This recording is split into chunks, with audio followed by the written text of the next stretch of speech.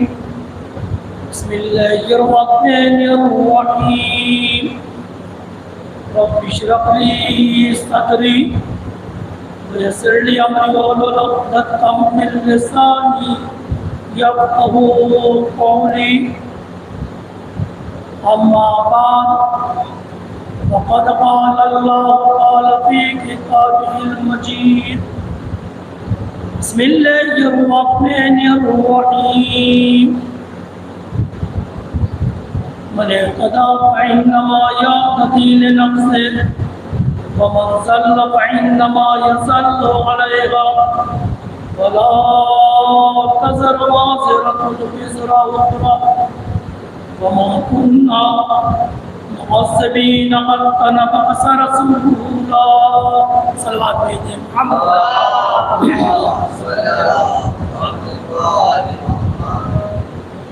वसल्लम। सामीईन इकराम, एक मरतबा सूरह हमद और 3 मरतबा सूरह तौहीद की तिलावत फरमाएं। मरहूम मक़बूल जनाब मोहम्मद अब्बास इब्न फ़कीर रज़ा साहब की रूह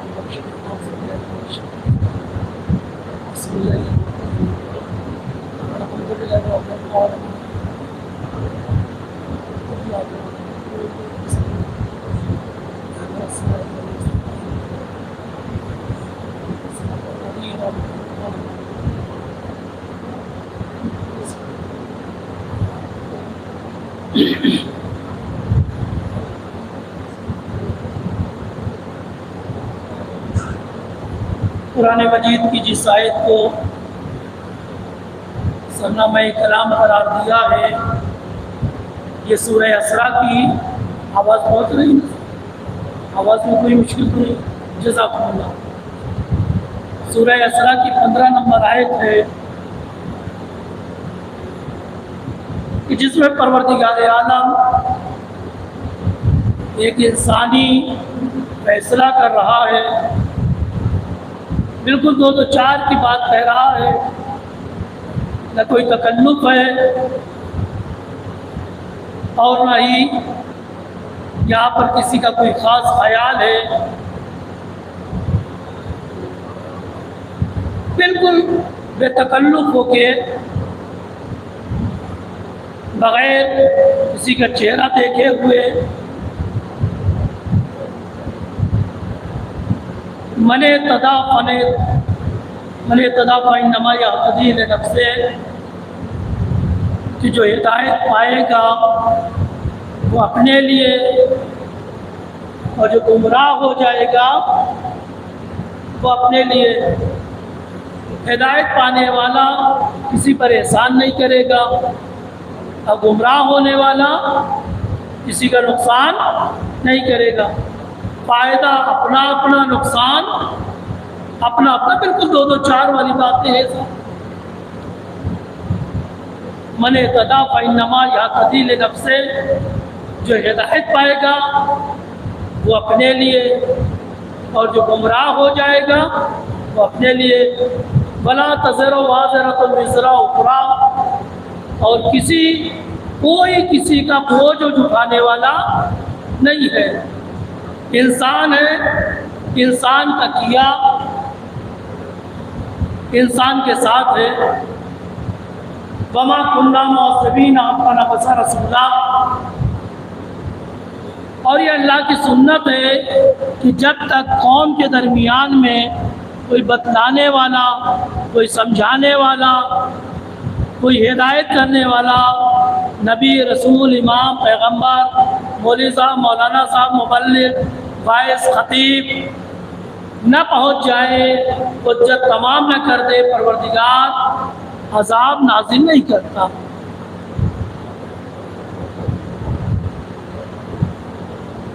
आयत का ज़ाहिरी माना ये है, और ये आयत बहुत सारी बातें समझा रही है।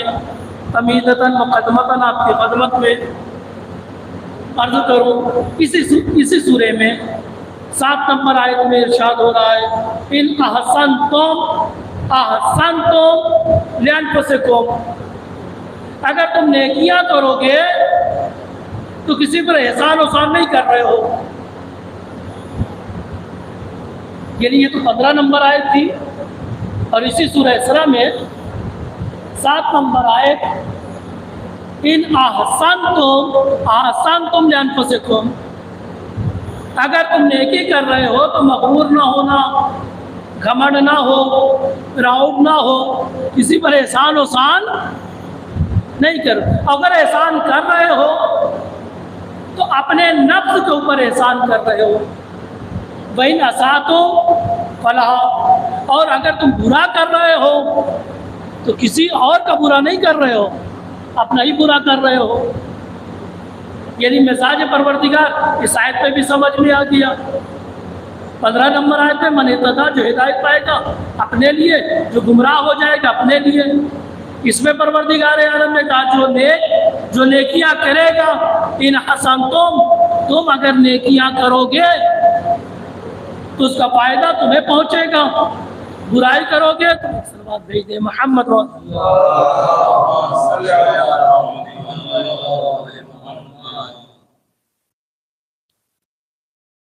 यूनुस की 108 नंबर आयत में, ताकि कुरान से थोड़ा सा मानूस भी रहे, फिर मैं अपनी मंजिल की जानिब आ रहा हूँ। इसमें भी परवरदिगार आलम ने तकरीबन इसी मफहूम को अदा किया है। मन इत्तदा फइन्नमा यहतदी लिनफ्से, जो हिदायत पाएगा वो अपने लिए, जो गुमराह हो जाएगा वो अपने लिए। एक सलवात भेज दें।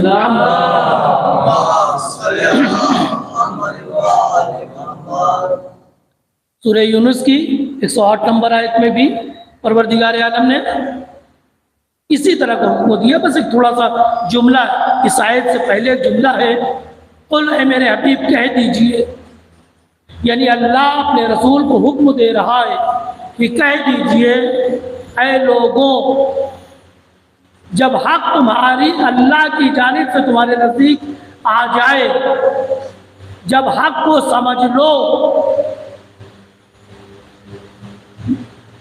मन इत्तदा फइन्नमा यहतदी लिनफ्से, उसके बाद जो हिदायत पाएगा वो अपने लिए, जो गुमराह हो जाएगा वो अपने लिए। एक सलवात भेज दें मोहम्मद।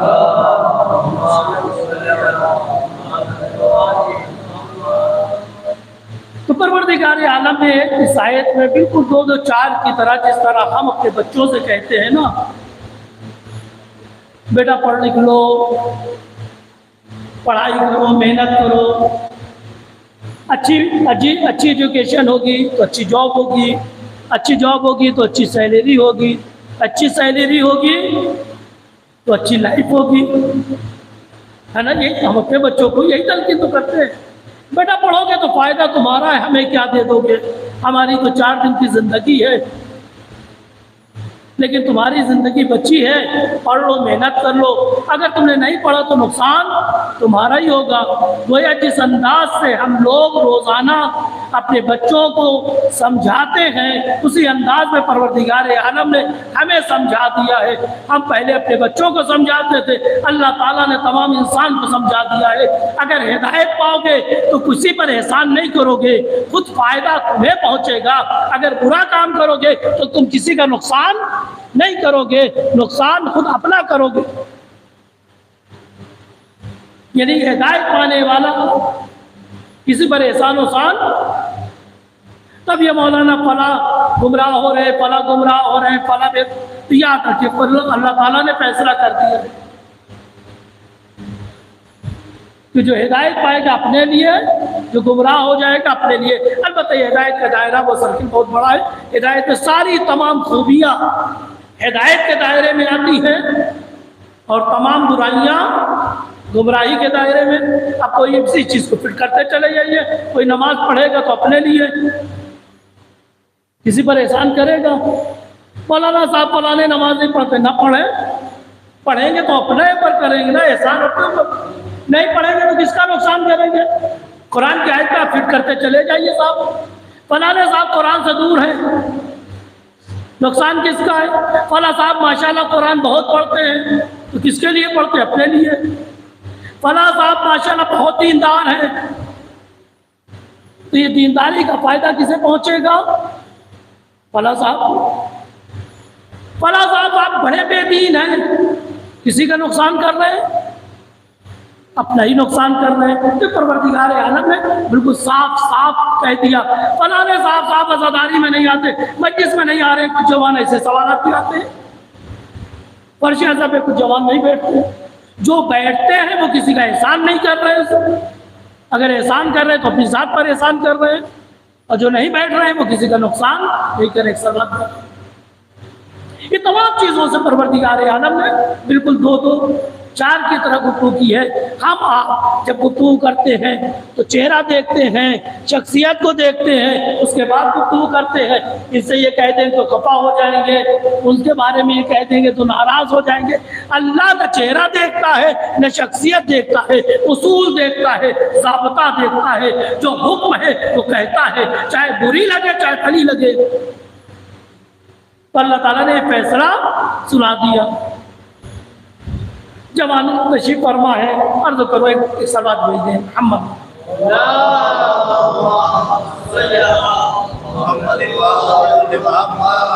मुहर्रम आया साहब, मुहर्रम से अगर किसी ने कुछ हासिल किया तो फायदा अपनी जात के लिए।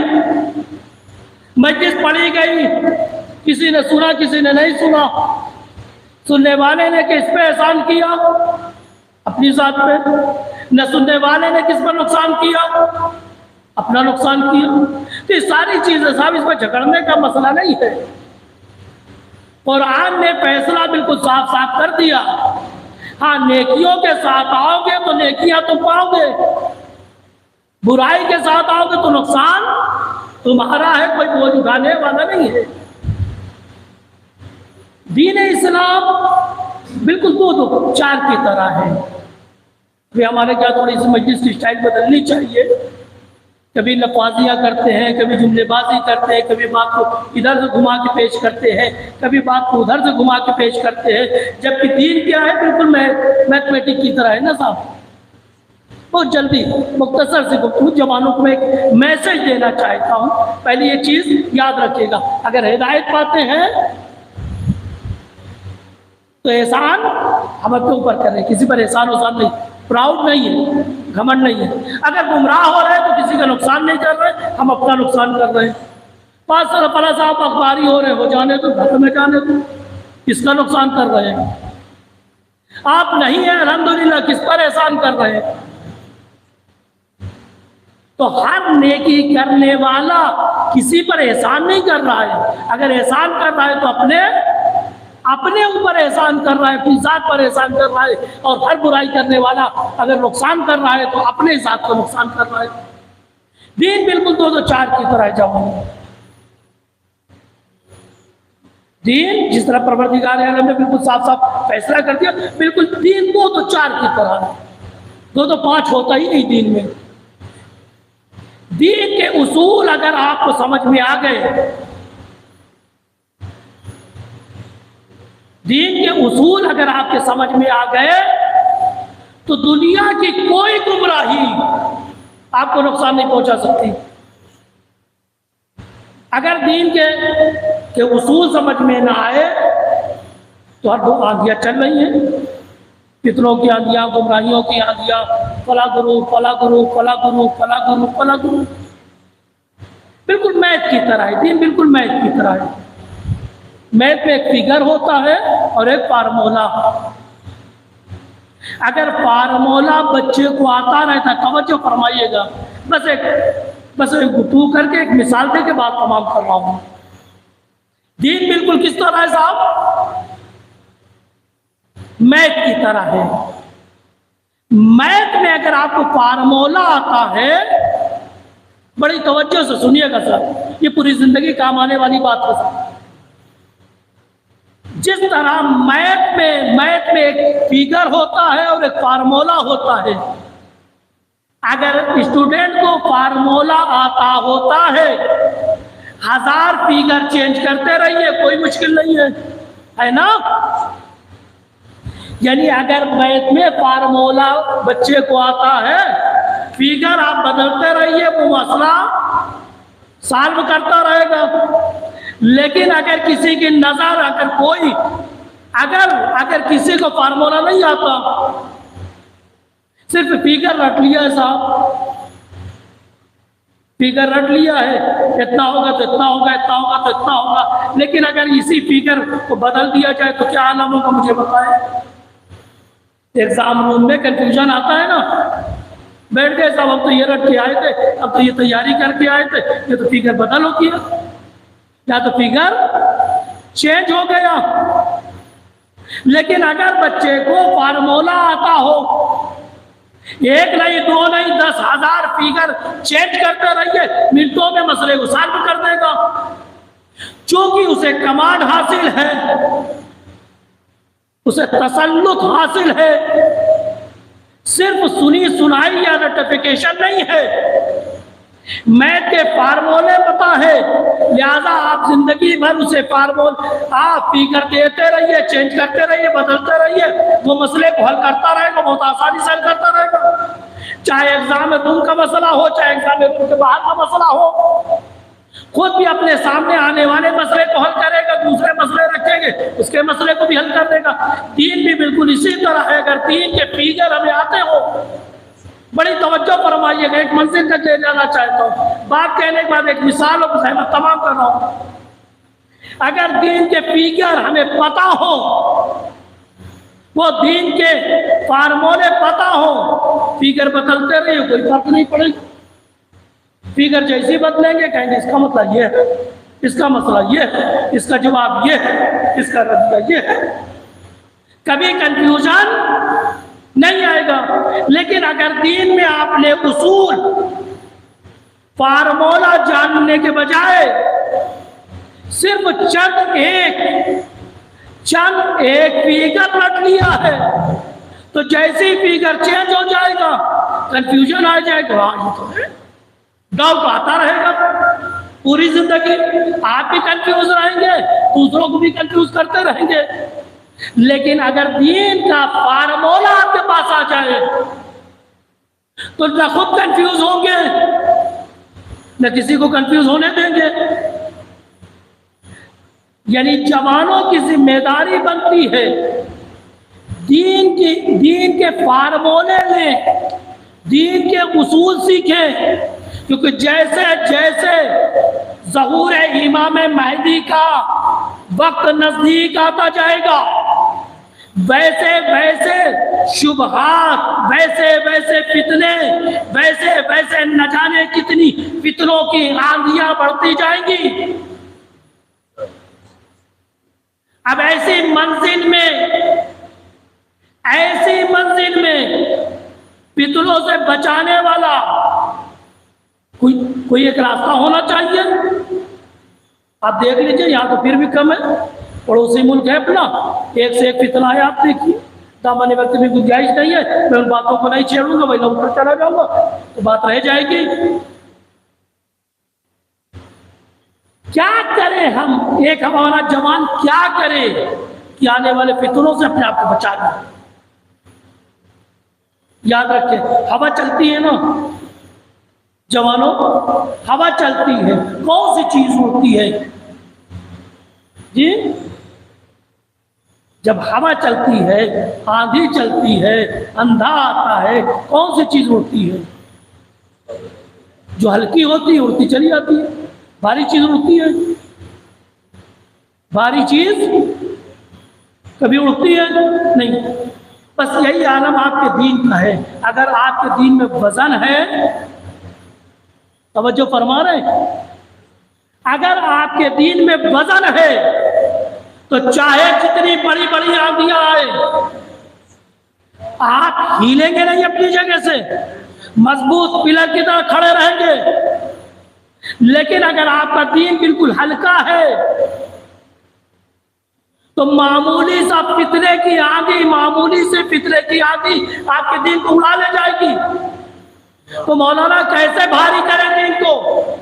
तवज्जो फरमा रहे, दीन को इतना वजनदार बनाने, दीन को वजनदार बनाने के लिए दो चीज, एक भरपूर इल्म हो, भरपूर इल्म हो, दूसरा बसीरत हो, समझ हो। इसीलिए इमाम ज़माना जल्लल्लाहु ताला फरोज शरीफ 2 शिकवे अपनों से करते हैं।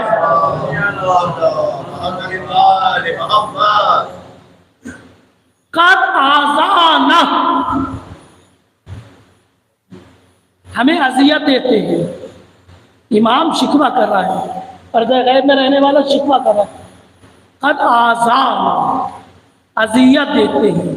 कौन? गैर नहीं, दुश्मन नहीं, जो हमें नहीं मानते वो नहीं, हमारे मानने वाले। जो लाहु शिया, वो शिया जो जिहालत में मुब्तला है, वो हमें अजियत देते हैं। यानी इमाम जब अपने चाहने वालों को मकाम जिहालत में देखते हैं तो इमाम को अजियत होती है। एक सबब, एक रीजन क्या है इमाम की तकलीफ का, कि जब जाहिल देखते हैं किसे? अपने चाहने वालों को। वह मकाम,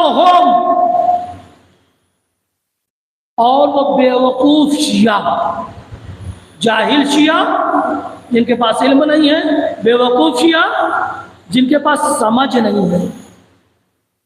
दोनों नुकसानदेह है।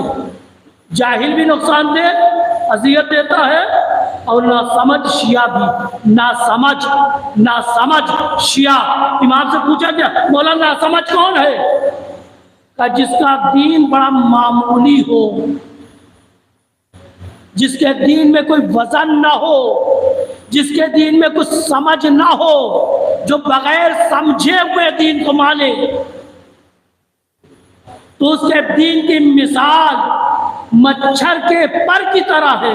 कितना मामूली होता है ना, कि मामूली सी हवा भी चलती है, लोग सांस भी लेते हैं तो उड़ जाता है। तो अपने दीन को 2 चीजों से मजबूत करना है, एक से इल्म से, दूसरा समझ से। दीन में इतनी समझ पैदा कीजिए, इतनी समझ पैदा कीजिए कि कोई भी आए आपको गुमराह करना चाहे तो आप गुमराह ना हो सके। वैसे जैसे जैसे मैं अर्ज कर रहा हूँ, जैसे जैसे ज़हूर इमाम महदी का वक्त आता जाएगा, वैसे वैसे अजीब अजीब किस्म के फितने आपकी कौम में आएंगे। बचेगा कौम जो जहालत की तारीकी से बाहर है, नूर की रोशनी में है, जिसका दीन मजबूत है। तो दीन में क्या उसूल सीखे, समझ, दीन के फार्मूलों को सीखे। बहुत मसाइल बढ़ते जा रहे हैं, दीन के फार्मूलों को सीखे। बस एक मिसाल देके मैं तमाम करूंगा कि अगर फिगर जानेगा आदमी, सिर्फ फिगर सीख लेगा तो क्या नुकसान है? फार्मूला ना आता हो तो। दीन में भी फार्मूले हैं। मैं कौम में साहब बड़ी शार्ट में बता रहा हूँ, दामने वक्त में गुंजाइश नहीं है। कौम में एक पड़ोसी मुल्क के लोग हैं, वो पूरे साल काला लिबास पहनते हैं, पूरे साल 365 दिन सियाह लिबास। अज़ादार मुहर्रम में पहनते हैं, अय्याम अज़ा में पहनते हैं, पूरे साल पहनते हैं लिबास। खुशी का दिन हो, गम का दिन हो, सर्दी हो, गर्मी हो, सफर हो, हज़ार हो, काला लिबास है। और बड़ा प्राउडली कहते हैं काला लिबास पहनते हैं। उनमें तो आते हैं, ऐसे ग्रुप आते हैं, एक से ग्रुप आते हैं। एक ग्रुप का तस्करा करूँ, उसके बाद आप महसूस करें दीन में फिगर जरूरी है या फार्मूला समझना जरूरी है। तब एक खुशी का मौका था, मैं हरम हज़रत मासूमा में गया था। वहाँ पे जो लोग गए हैं, अल्लाह ताला उनकी ज़ियारत को कबूल फरमाए। जो मुतमन्नी है, अल्लाह ताला उनको तौफीक दे। वहाँ जब आप जाए जूता दें तो जूता वो ले लेते हैं रिस्पेक्ट अंदाज में, और जूता लेने के बाद आपका शुक्रिया भी अदा करते हैं कि आपने खिदमत का मौका दिया। और ये खिदमत करने वाले कोई गरीब फकीर मिस्कीन नहीं होते, अच्छी अच्छी पोस्ट पे रहने वाले लोग होते हैं। यानी इफ्तिखार करते हैं कि खिदमत करें। ज़ायरीन की जूते को ज़ायरीन से लेके रख दे रहे पे, तो जब ज़ायरीन टोकन दे तो फिर देते, बड़े एहतराम से इज्जत से होता है। तो मैं अपने जूते दे रहा था, उधर से 2 नौजवान सियाह लिबास पहने, खुशी का दिन है तो बच्चों फरमाइएगा, दामन वक्त में गुंजाइश नहीं कि सारी वजाहत करता, एक्सप्लेन करता। लेकिन मुझे एक सवाल बताइए, जिस दिन अहले बैत के घर में खुशी है उस दिन भी जनाब काला लिबास पहने हैं। हज़रत मासूमा कुम की बारगाह में, हज़रत मासूमा कुम की बारगाह में काला लिबास पहने खड़े थे। मैं भी लिबास, मैं जूता दे रहा था, वो भी जूता दे रहे थे। मुझे इंसाफ से बताइए जवानों, जिस दिन अहले बैत के घर में खुशी हो तो कौन गमज़दा होगा?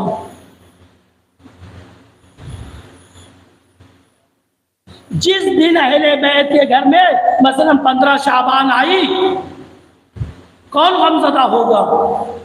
13 रजब आई, कौन गमज़दा होगा? 20 जमादुस्सानी बीबी दो आलम की विलादत की तारीख आई, कौन गमज़दा होगा? गदीर का दिन आया, कौन गमज़दा होगा? मुझे इंसाफ से बताइए। दुश्मन गमज़दा होगा या शैतान गमज़दा होगा? शैतान का मिशन अनकम्प्लीट रह रहा है, शैतान गमज़दा होगा या दुश्मनाने अहले बैत गमज़दा होंगे? दोस्त तो गमज़दा नहीं होंगे ना। लेकिन साहब वो ना खुशी देखते हैं ना गम देखते हैं, पहनते रहते हैं। मुझे मिल गए, जूता हम दे रहे तो भी देने लगे। आगा साहब सलाम अलैकुम, हमने कहा अलैकुम सलाम। आगा साहब कहाँ से हैं? लेंगे पंजाबी लोग क्या, कौन ये अंदाजी है। आगा साहब आप कहाँ से ताल्लुक़ रखते हैं? मैंने कहा मैं इलाहाबाद, इंडिया इलाहाबाद से। अच्छा अच्छा अच्छा, अपने कबूलों में अपना तारुफ कराए फला जगह से।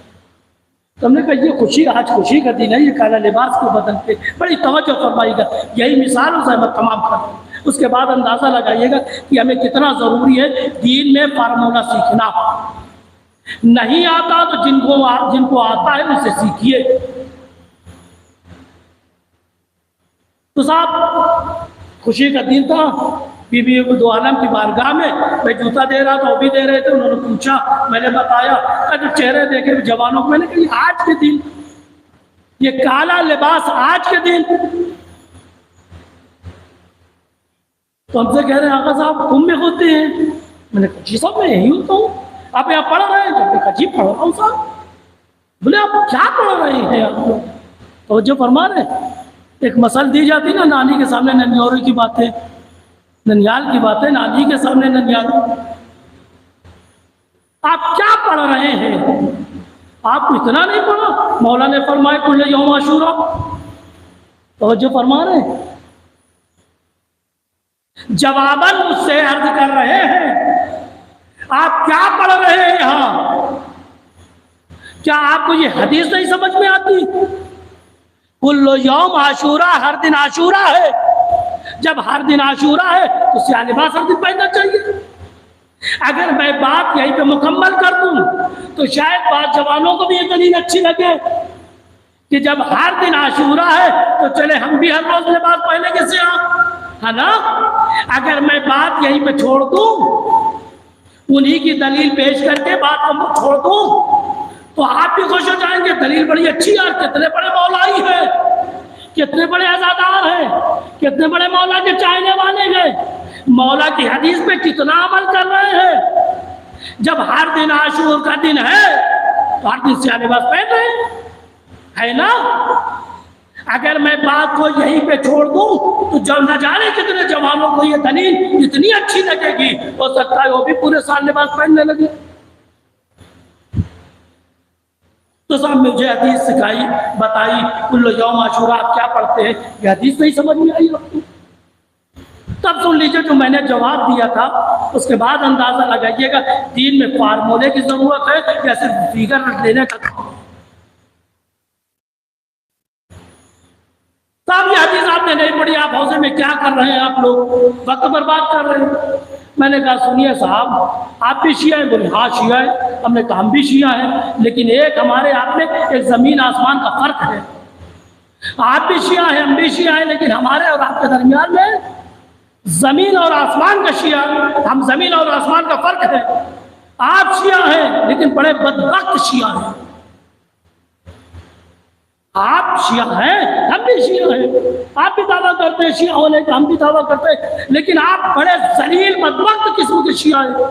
बोले मौलाना साहब जी क्या कह रहे हैं? हमने कहा आप लोगों को शर्म नहीं आती? आप सारी अपनी खुशी आशूर के दिन करते हैं, आपके अब्बा की शादी हुई आशूर के दिन, आपकी शादी हुई आशूर के दिन, इंशाअल्लाह आपके बच्चों की भी शादी होगी आशूर के दिन। लेकिन हम ऐसे शिया खैरदार शिया है, मर जाएंगे लेकिन अपनी कोई खुशी अदला खुशी भी आशूर के दिन नहीं करेंगे। बड़ा किया कैसी बात कर रहे हैं? हमने कहा जिस दिन आपके वालिद की शादी हुई, आपके अब्बा की शादी हुई, आशूर का दिन नहीं था इस हदीस की रोशनी में। तो हदीसों को समझना भी कमाल है, सिर्फ फिगर रख लेने से मसला हल नहीं होता। बस दोस्तों, जज़ाकुमुल्लाहु खैरन जज़ा, दीन में समझ पैदा करने की कोशिश कीजिए और उसी को निजात मिलेगी। ज़हूर इमाम मेहदी के ज़माने में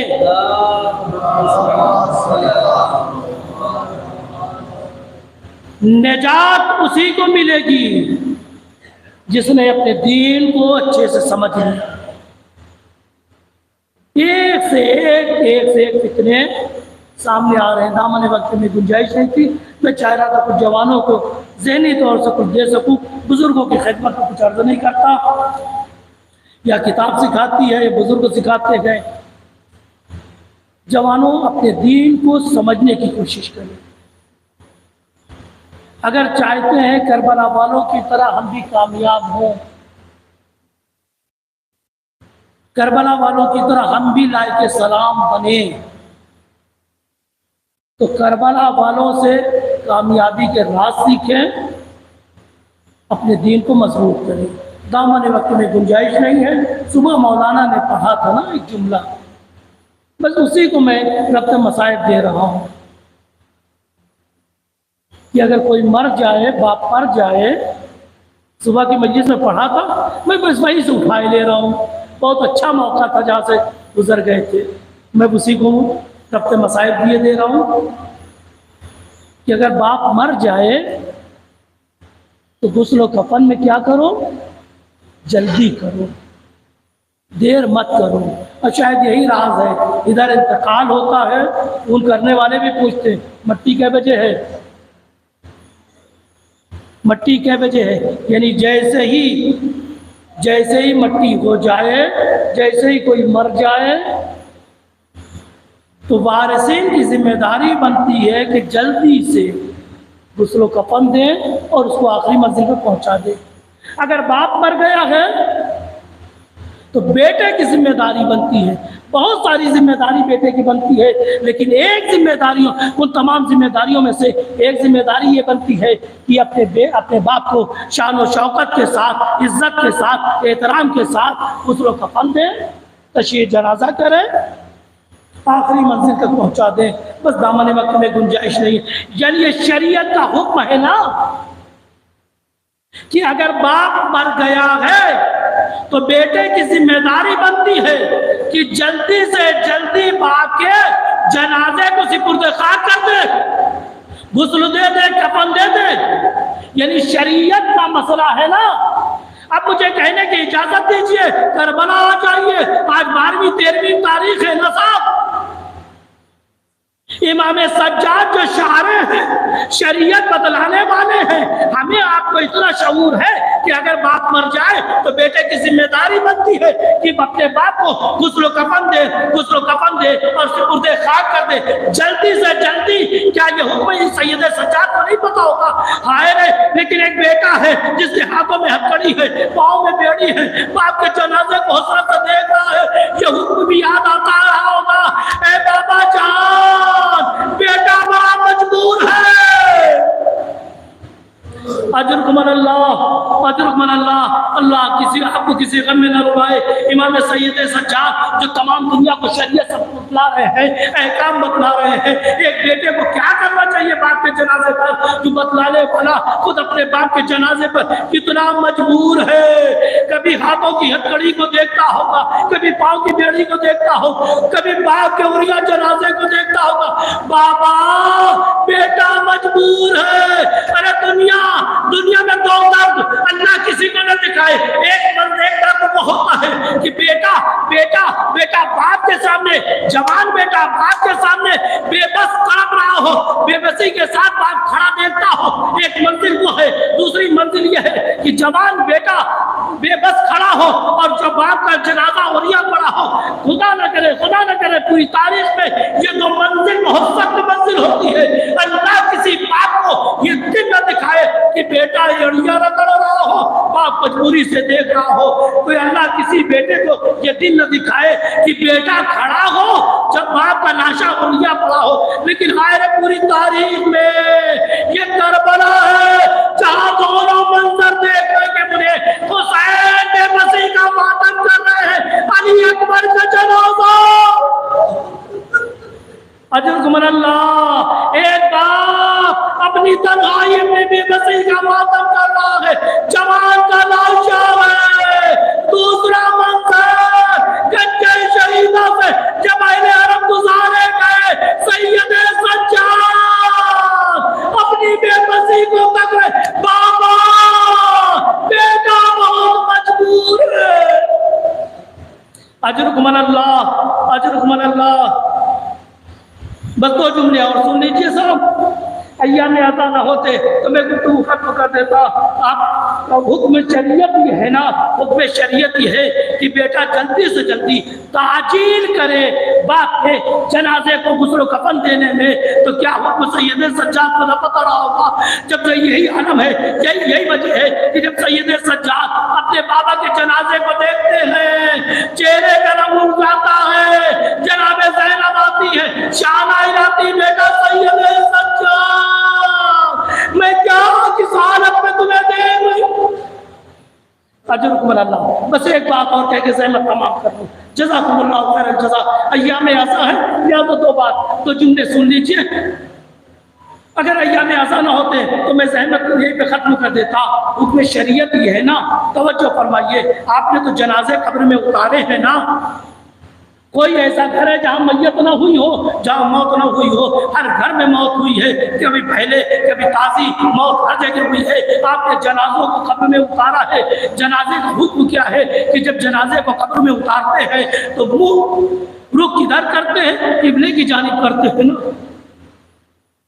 यानी जब कब्र में जनाजे को उतारते हैं तो मैयत के चेहरे को किबले की तरफ करते हैं, रूह का किबला करते हैं। अरे सैयद सज्जाद भी बजे बेजाजे इमामत आए, बाबा के जनाजे को दफनाया होगा क्या? जब के जनाजे को सुपुर्द खाक करने के बाद क्या के हुक्म याद ना आया होगा कि जब मरने वाले को लहर में निकालो तो रूह का किबला करो। हाय सरे तने बेसरे हुसैन, इमाम सैयद सज्जाद ने अपनी बेबसी का इन्ना लिल्लाह व इन्ना इलैहि राजिऊन इलाही बेहद ज़फ़र होगा नबी। ऐ मेरे अल्लाह, तुझे तेरी इज्जत और जलालत और बुजुर्गी, तुझे मोहम्मद वाले मोहम्मद को हक़ वास्ता पूरी दुनिया में जहाँ जहाँ भी मोमिनीन मोमिनात मुस्लिमीन मुस्लिमात हैं, सबकी जान और माल इज़्ज़त आबरू ईमान और नामूस की हिफाजत। ऐ मेरे अल्लाह, कौम के दरमियान में इत्तेहाद और इत्तेफाक पैदा कर दे, हर तरह के फित्ने और फसाद को हमारी कौम से दूर फरमा दे। ऐ मेरे अल्लाह, हमारे जवानों को हुसैनी जवान बनने की तौफीक इनायत फरमा। ऐ मेरे अल्लाह, हमारे जवानों को इस तरह से बना दे जिस तरह से पर्दे गैब में रहने वाला इमाम देखना चाहता है। ऐ मेरे अल्लाह, हमारे नमाजियों को, हमारे मतमदारों को, हमारे अज़ादारों को हुसैनी अज़ादार बना दे। ऐ मेरे अल्लाह, इन जवानों को इल्म अखलाक और दीन से आरास्ता फरमा दे, इनकी तमाम मुश्किलात को आसान फरमा दे, इन्हें बरसरे रोज़गार लगा दे। ऐ मेरे अल्लाह, इनको अपने वालिदैन की इताअत करने की तौफीक इनायत फरमा। ऐ मेरे अल्लाह, तमाम मरहूमीन मरहूमात ख़ास तौर से जिनके इसाले सवाब की मजलिस है, उनकी और हाज़रीन के वालिदैन मरहूमीन सबकी मग़फ़िरत फरमा दे, सबके दर्जात को बुलंद फरमा दे। ऐ मेरे अल्लाह, अपनी आखिरी हुज्जत इमाम ज़माना का ज़हूर फरमा दे, उनकी आवाज़ अंसार में खुद को शुमार फरमा दे। रब्बना तक़ब्बल मिन्ना इन्नका अंतस समीउल अलीम। औज़ु बिल्लाहि मिनश शैतानिर रजीम। बिस्मिल्लाहिर रहमानिर रहीम। अल्लाहुम्मा कुल्ल वलियका हज्जत इब्ने हसन सलवातुका अलैहि व अला